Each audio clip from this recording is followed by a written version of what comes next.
Morning. My name is Barb Malera and I'm with Harvesting History, an upstate New York heirloom horticultural company that specializes in heirloom seeds, heirloom flower bulbs and tubers, and heirloom roots and sets. Today we're going to talk about cannas, these amazing plants that have been a part of North and South America for thousands and thousands of years. The canna was actually cultivated by prehistoric Native Americans for thousands of years, more than 10,000 years ago. And it is one of the earliest plants that was domesticated in the Americas. This wonderful little plant has a long history with the peoples of North America and South America. But let me make sure that you don't get confused. What I mean is the peoples of North and South America that lived in the tropics. This is certainly not a temperate climate plant. Cannas are a tuberous rooted plant. As you can see here, you can see last year's tuber and then the growing points for this year's growth.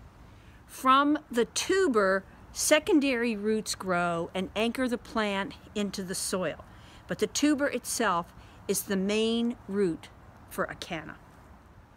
A lot of work has been done on cannas over the years, mostly on their incredible foliage. So there's a whole variety of colors. The one you're looking at right now is of course bronze foliage, but we've got striped foliage that comes in white and green and pink. We've got deep green foliage, we've got pale green foliage. There's just a wonderful variety of foliage that comes from these wonderful plants. Now, the thing to remember is most people grow cannas for their foliage. Though the blossoms are lovely, they really are secondary to the magnificent foliage you can get with cannas.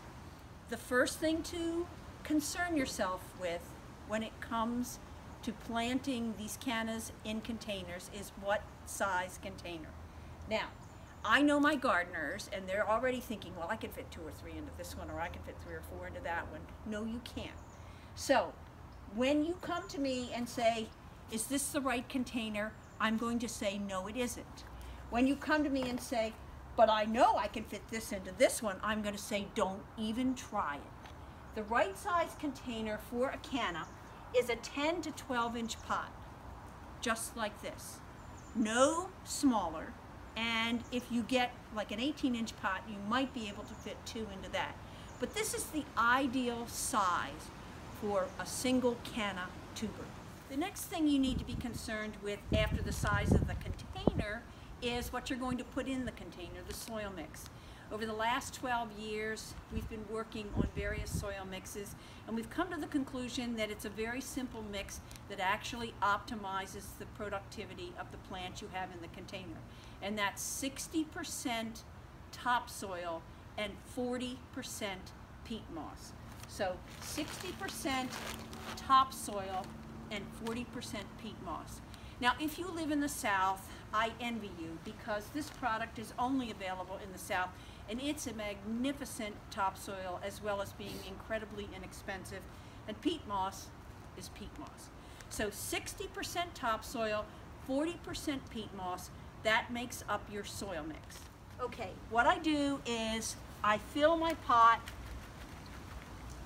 about halfway with the soil mix, 60% topsoil, 40% peat moss, and then I put in some timed release blossom booster and mix it around. And then I gently take my canna tuber and position it in the pot. Then I take some more soil mix and I completely cover the tuber with about 4 inches of the soil mix.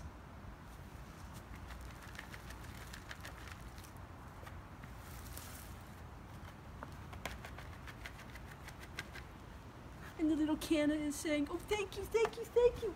I just love this. Get the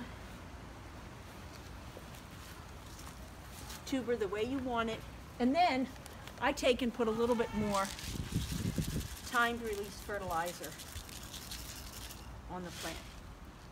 Then you water it in, and you just wait for the magnificent results.